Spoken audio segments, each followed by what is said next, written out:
사무엘상 17장 41절부터 49절까지 말씀을 우리 교독하시겠습니다.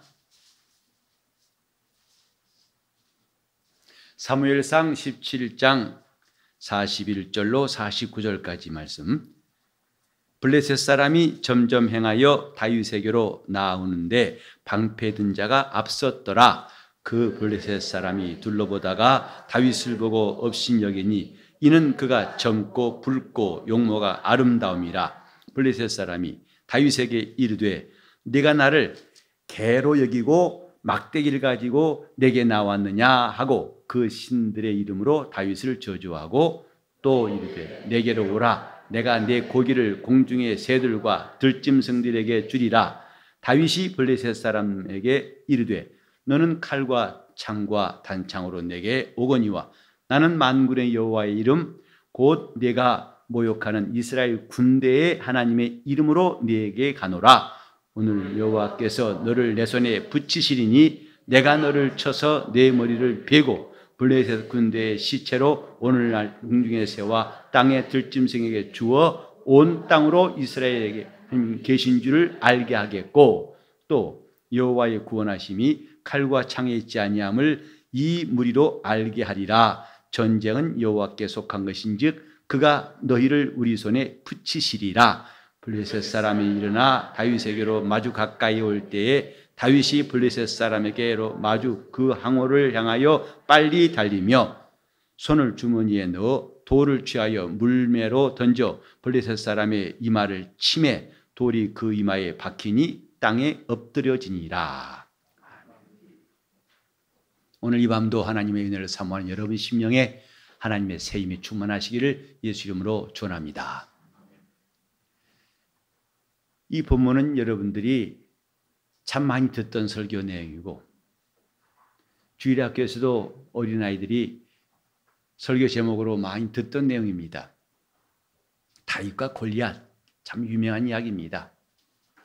누가 이길 것 같으냐? 당연히 골리앗입니다. 누가 이겼느냐? 다윗입니다. 이 정도 이야기는 다 아실 거예요. 다윗과 골리앗 이야기는 안 믿는 사람들도 종종 비유합니다. 상대가 안 되는 형편의 싸움이나 경기나 거래나 이 모든 것들을 비교하면서 다윗과 골리앗을 말합니다.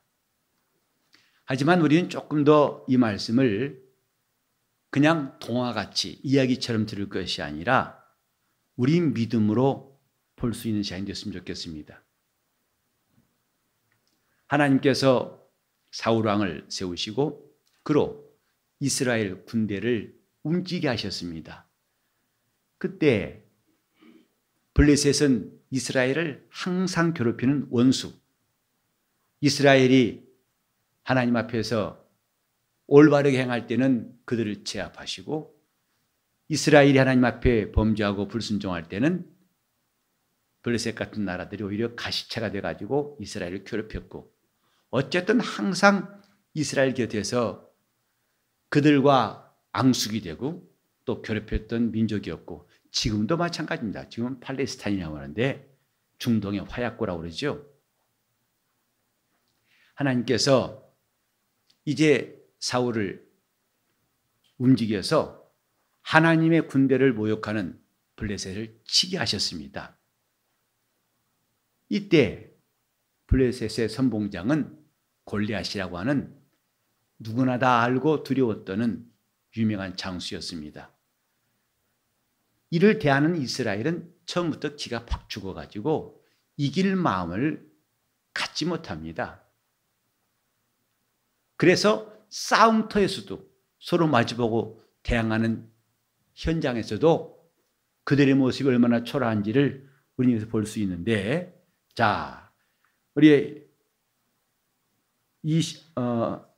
그 앞에 보시면 이제 24절에 보면 이스라엘 모든 사람들, 그 앞에 3절까지 뭐냐면 골리앗이 나와가지고 이스라엘을 충동하는 거거든요.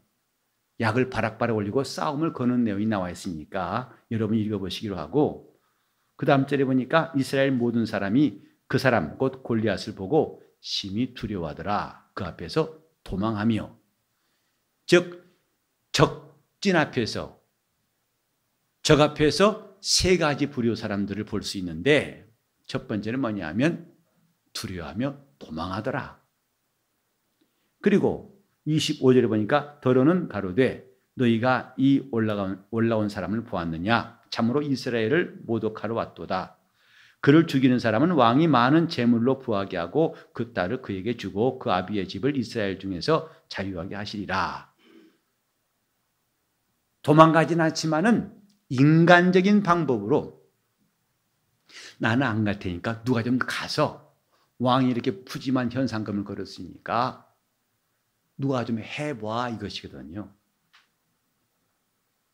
사울 왕이 블레셋 저 장수를 무찌르는 자에게는 여기 나온 대로 후한 보상하겠다. 그래서 이걸 내걸고 여기에 지원할 사람 누가 하겠니? 하고 모집하면서 매우 인간적으로 설득하려는 사람들이 또한 무리고, 세 번째가 누구냐면 다윗이에요. 다윗의 입장입니다. 다윗은 어떻게 했는가 하니, 다윗이 이제 자 우리 한번 26절에 나와 있는 거면요, 이 할례 없는 블레셋 사람이 누구간데 사시는 하나님의 군대를 모욕하겠느냐? 이 할례 없는, 곧 부정한, 하나님 앞에서 할례 받지도 않은 이 불신앙이 있는 이런 족속들에 의해서 하나님의 군대가 모독당한 걸 보고만 있을 수 없다. 이것이 다윗의 입장이었습니다. 그래서 그가 결심하죠. 그는 이제 내가 가서 하겠다. 자, 우리 이 32절 보시면 다윗이 사울에게 고하되 그를 인하여 사람이 낙담하지 말 것이라 주의 종이 가서 저 블레셋 사람과 싸우겠습니다. 이 세 가지의 입장, 곧 무서워 도망가 버린 사람들과 현실적으로 타협하고 인간적인 방법을 쓰고 자기는 안 가고 이 현상금을 누가 좀 보고서 나가 싸웠으면 남의 등 떠미는 사람들, 그리고 다윗은 하나님을 거론합니다. 여기 아무도 도망간 사람들은 물론이고, 두 번째 사울의 현상금 가지고 자원자를 뽑는 사람도 하나님이 없어요. 그냥 인간의 방법대로. 그러나 다윗은 아니 하나님의 군대를 모욕하는 이것을 우리가 어떻게 보고 있겠습니까? 하나님의 군대, 하나님이 그 이름으로 일컫는 군대를 저렇게 할례받지 않은 이방 사람이 욕하다니 이건 참을 수 없습니다. 그리고 사울왕한테 가서 담대히 자원합니다. 내가 가서 저와 싸우겠습니다. 우리는 이 성경을 보면서요, 오늘날도 우리 신앙에, 우리 교회에 여러 가지 일들을 만날 때마다 아마 이 셋 중에 한 입장이 항상 반복될 거예요. 하나는 피해버린 사람, 도망가 버립니다. 골치 아프니까.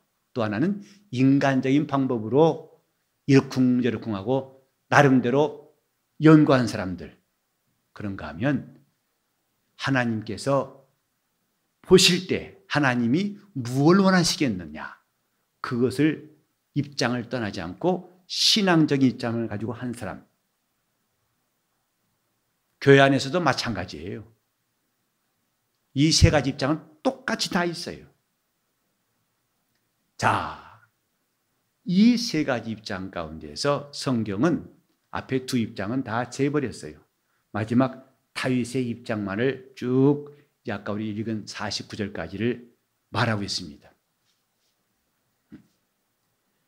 이제 우리가 중요한 것, 어떻게 다윗이 골리앗을 넘어뜨렸을까? 이겁니다. 이건 누가 봐도 전혀 불가능한 일이에요.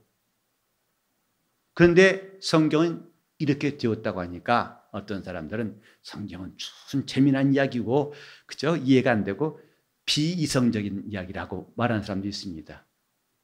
그들은 중요한 거 하나를 빼먹었어요.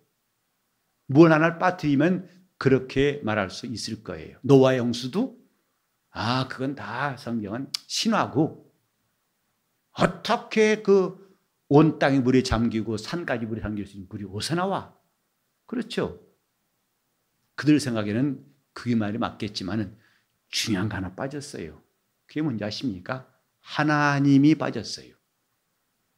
하나님이 그 일에 관여하신다는 걸 빼먹으면 성경은 좀 허무한 이야기로밖에 안 드릴 것입니다. 좀 황당한 말로 드릴 것입니다.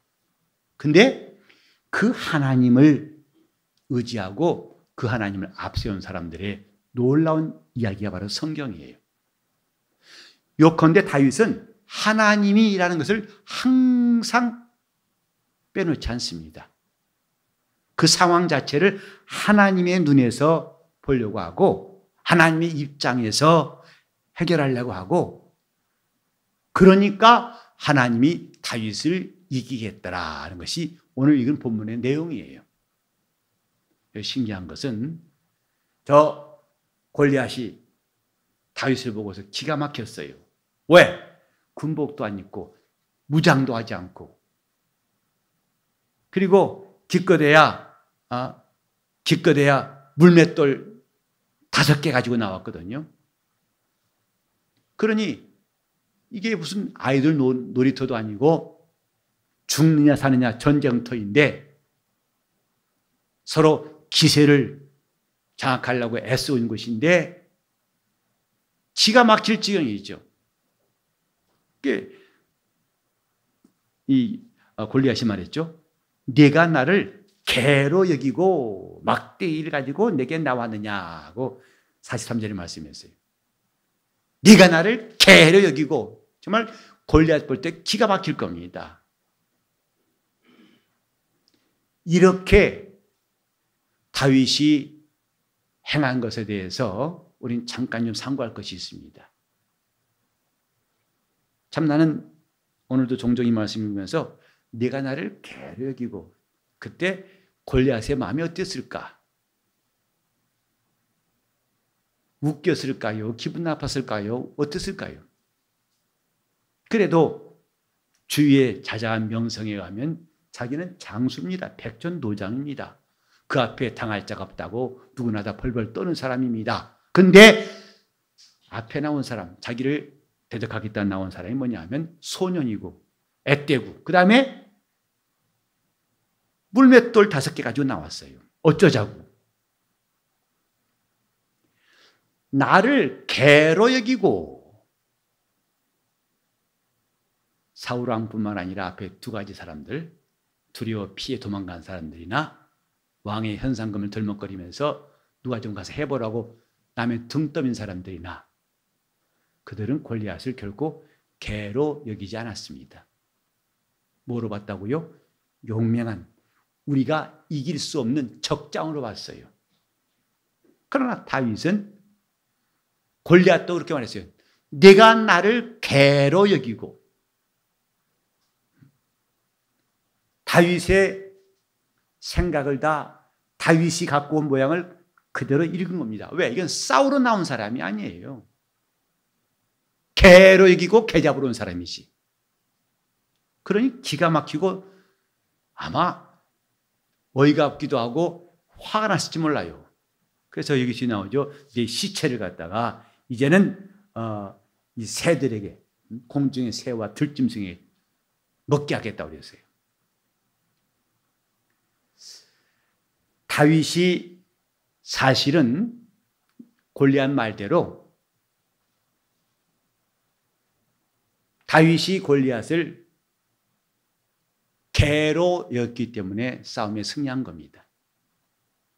눈에 보이는 대로 용맹스러운 골리앗으로 봤다면 다윗은 결코 이기지 못했고 죽었을 거예요. 근데 개로 여기고 했어요.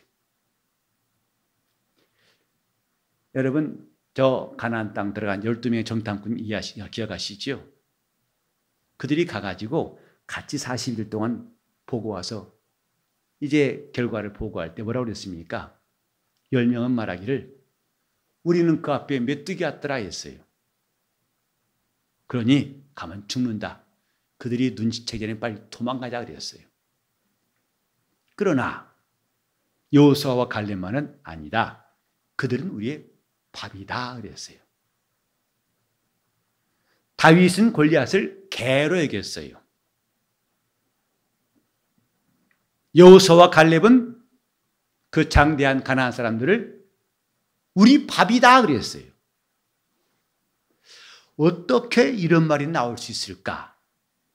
속된 말로 깡인 줄 아십니까? 그냥 배짱인 줄 아십니까? 그렇다면 성경은 이들을 기록하지 않았을 거예요. 왜 개로 여겼을까? 분명히 그 사람이 배틀채 같은 창을 들고 있고 한번 휘두르는 날이면 그 앞에 10명, 20명은 다 한꺼번에 목이 날아가 볼 만한 그런 어마어마한 전장인데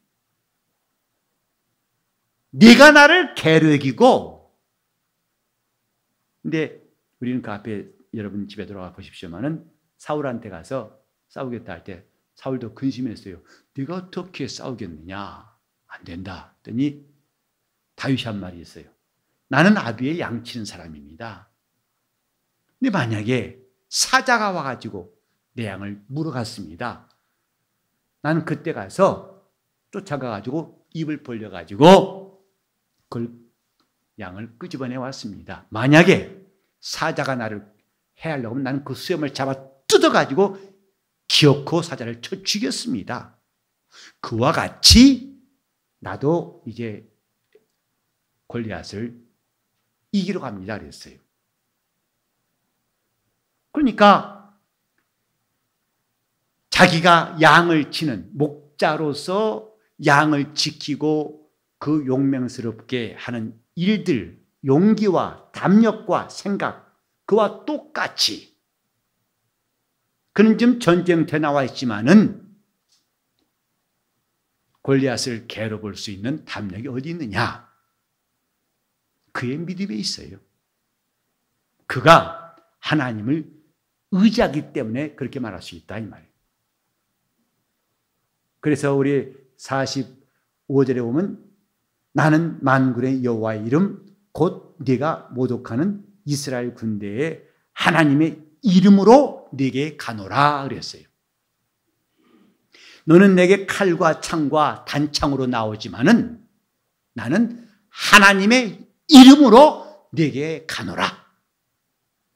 지금 골리앗과 다윗의 싸움이 아니라 칼과 창과 단창, 그 다음에 하나님의 이름과의 싸움이라는 걸 말하고 있어요. 다윗은 지금 내가 너를 이길 수 있다 한 적 없습니다. 하나님이 너를 내 손에 붙이시리라. 곧 지금 너를 대적하는 사람은 내가 아니고 하나님이시다 이거예요. 하나님의 이름으로 나가노라 이 말의 뜻을 아십니까? 내가 너와 싸우려는 것이 아니다. 하나님이 너와 싸우실 것이다. 그래서 전쟁은 창과 칼에 있지 않다. 전쟁은 여호와께 속한 것이다 하고 47절에 또 말했습니다. 우린 이것이 신앙이라고 생각해야 됩니다. 하나님이 싸우시는 것이 전쟁이에요. 내가 이기는 전쟁이 아니라 그분의 이름이 승리하는 게 전쟁이에요. 그분이 나서시고 그분의 이름을 앞세우는 것이 전쟁이에요. 교회는 주님이 세우신 것입니다.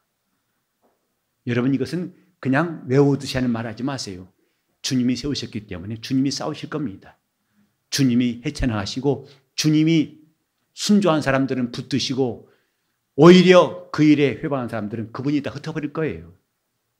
이게 무서운 겁니다. 내가 하나님의 이름으로, 우리는 보통 그래요. 어떤 교회 문제 있을 때 교인과 목사의 싸움이라고 잘못 본 겁니다. 주님이 싸우신다는 걸 안다면 우리는 두려워할 줄 알아야 됩니다. 내가 그분의 진노를 사는 일이라면 내가 미리 회개하고 미리 엎드리는 게 지혜로운 것이지요. 그분과 맞서는 사람이 결코 과연 살아남겠는가? 우리는 다윗이 골리앗을 이긴 이야기를 그저 옛날 동화처럼 여길 것이 아니라 그가 어떻게 이겼는가? 골리앗 너 내가 혼내줄 거야. 내가 이겨버릴 거야. 천만의 말씀. 성경 그런 무용담 말하는 것이 아닙니다. 하나님이 너를 내 손에 붙이시리라. 하나님이 너를 반드시 무너뜨리시리라.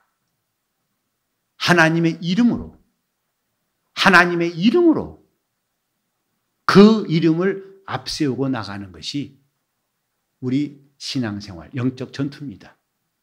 그분의 이름으로 하나님의 이름이 높임받으시고 그 이름이 존귀 여기신 일에 누가 참여할 것이고 누가 그 일에 적당히 인간적인 방법으로 무마할 것이고 누가 내뺄 것이고 오늘 각각 나는 그 중에 어떤 배역을 맡을 것인가? 나는 배역이 어떤 것인가? 신앙의 편에 설 것인가? 인간적인 적당한 방법과 인간적인 요소를 내세울 것인가? 아니면 그냥 피해버릴 것인가? 하나님께서 블레셋과의 전투에 함께 하신 방법은 오늘도 똑같이 그분이 이끌어 가신 교회에서 똑같이 적용되는 원칙이라 생각합니다. 누가 하나님의 이름을 위할 것인가? 하나님이 싸우시는 것을 알고 누가 두려워하고 그분 편에 설 것인가? 하나님의 일은 마침내 이루어집니다. 사람들이 아무리 이런저런 말 할지라도 하나님의 일은 반드시 이루어지는 겁니다. 그 편에 선 사람들은 나중에 그와 함께 성전가를 부를 것이고 반대편에 선 사람들은 나중에 형편없는 일들을 경험할 수밖에 없습니다. 우리는 오늘 내가 싸운다 하지 말고 그분의 이름을 앞세우는 그분의 이름으로 승리한 사람이 되어야 할 것입니다. 그분의 이름은 승리하신 만군의 여호와 하나님의 이름. 그분의 전쟁에서는 한 번도 실패하신 적이 없어요. 내가 오늘 다윗이란다면 나는 내가 저 산 같은 문제를 이길 수 있다는 그런 객기보다도 그분이 자기의 이름을 앞세우고 일하실 수 있도록 그분을 일하시게 하는 사람이 되어야 합니다. 그분이 너희는 가만히 있어라. 내가 싸우겠다. 출애굽기 14장 13절로 4절에 보면 너희는 가만히 서서 홍해 앞에 있는 이스라엘에게 말씀하시기를 가만히 서서 오늘날 내게 너희가 행한 일을 보고만 있으라고 말씀하셨고 하나님은 바다를 말려가지고 이스라엘을 육지같이 홍해를 건너게 하셨습니다. 오늘 저는 이 하나님의 이름으로 나는 하나님의 이름으로 내게 가노라. 45절에 나는 하나님의 이름으로 내게 가노라.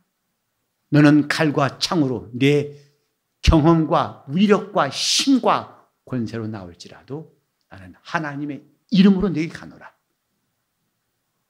우리가 정말 주의 이름을 높이고 그 이름만 위할 수 있는 참 성도로 살아간다면 하나님은 항상 우리 편이 되어 주실 것입니다. 우리로 이기게 하시고 원수를 다 흩어버리시고 산을 무너뜨리고 작은 산을 겨우같이 흩어버리실 날들이 항상 우리 앞에 있을 것인즉 우리 주님의 이름, 영광의 이름을 높일 수 있기를 예수 이름으로 축원합니다. 그 이름 앞에 찬송하고 그 이름을 사랑하고 그 이름을 위하고 그 이름을 위해서 내가 무엇이든지 감당하려고 하고 그 이름 앞에서 전심전력으로 그 이름을 나는 그 이름의 용사가 되겠다고 나는 그 이름을 전심으로 의지하고 그 이름을 높인 사람 되겠다고 다짐하시기를 예수 이름으로 축원합니다. 기도하실 때 내 영혼이 산 같은 문제, 골리앗 같은 문제가 다가올지라도 낙담하지 아니하고 오히려 우리 하나님의 이름을 앞세우고 승리하고 또 승리할 수 있도록 통성으로 기도하시겠습니다. 하나님 아버지, 우리가 눈에 보이는 것이 전부가 아니라 우리 환경이 전부가 아니라 그 가운데 계신 하나님을 찾고 의지하고 그분의 시선을 의식할 수 있는 사람이 되게 하여 주시옵소서. 산 같은 문제가 전부가 아니라 그 산 같은 문제를 무너뜨리고 이것을 이기시는 분이 계심을 알게 도와 주셔서 다윗이 골리앗을 이긴 것이 아니라 우리 하나님의 이름이 그를 무너뜨리시고 그를 패배케 하신 것을 우리가 기억하게 도와 주셔서 우리 주님의 이름을 앞세우는 용감한 성도가 되게 하여 주시옵소서. 우리가 할 수 없다고 해서 낙심하지도 않고 겁먹지도 않게 도와주시고 쓸데없는 인간의 방법들을 동원하는 어리석음도 버리게 도와주시옵시고 다윗처럼 우리 하나님의 이름을 처음부터 가지고 시작할 수 있도록 누가 이 하나님의 이름을 모독하는가에 대해서 분이 여기고 이것을 무찌르기 위해서 그가 자기의 형편, 힘없고 전쟁 경험도 없다는 것을 다 뒤로 하고 용감하게 나섰던 것처럼 우리가 우리 주님의 이름을 위해서 용감하게 도와주시옵시고 주님이 원하신 일이라면 내가 겁도 없이 앞장서서 일할 수 있도록 다윗처럼 용맹한 신앙의 군사가 되게 하여 주시옵소서. 주님, 결코 싸움은 형편, 남들이 볼 때 누가 강하고 약하고 있지 않고 하나님이 함께 하시는가 그렇지 않은가에 있음을 알아싸운즉 우리가 이 지혜를 일생 동안 잊지 않게 도와주시옵시고 하나님이 함께 하시는 시간들, 하나님 우리 편이 되신 방법들을 택하게 도와주시옵시고 하나님이 기뻐하시는 길을 택할 수 있는 거룩한 지혜자가 되게 하여 주시옵소서. 주여, 우리 앞에 적들이 적으로 보이지 않고 하나님이 보이게 도와주시옵시며 그 힘의 능력을 우리가 의지할 수 있도록 기도하고 의지하고 또 간구하게 도와주셔서 마침내 하나님 우리를 위해 싸우시는 역사들을 날마다 보게 하여 주옵소서. 그 적들이 크고 대단한 것처럼 보였을지라도 마침내 하나님의 이름 앞에서 다 무너졌다는 것을 성경이 증거하고 있사오니 우리 앞에 있는 산 같은 문제가 티끌처럼 다 흩어질 수 있도록 우리 주 예수 이름을 우리가 담대히 의지하고 그분의 힘을 사모하게 도와 주시옵소서. 우리 교회가 주님의 이름으로 세워진 교회임을 증거하여 주시옵소서. 하나님이 인정하시고 원하시는 교회가 되게 하여 주시옵시고 인간의 덕지덕지 붙은 욕심과 교만과 이론과 방법으로 엉성하게 세워진 것이 아니라 처음부터 예수 그리스도의 반석 위에 견고히 세워진 주님의 교회로 우리를 인도하여 주시옵시고 모든 성도들이 각각 다 거듭나고 변화되고 쓴뿌리가 뽑혀서 건강한 지체로 주님을 섬기고 주님의 온전한 몸을 이루게 도와 주시옵시고 우리가 하나님 앞에 구하는 모든 일에 선한 응답으로 놀라운 응답으로 함께하여 주시옵소서. 주여, 우리 모두를 용감하게 도와 주시옵소서. 하나님의 이름을 앞세우는 담대한 신앙인 되게 하여 주시옵시고 이제 우리 모두가 다 우리 주 예수 이름으로 승리하는 시간들이 항상 우리 앞에 있도록 도와 주시옵소서. 예수 이름 받들어 기도를 드리옵나이다.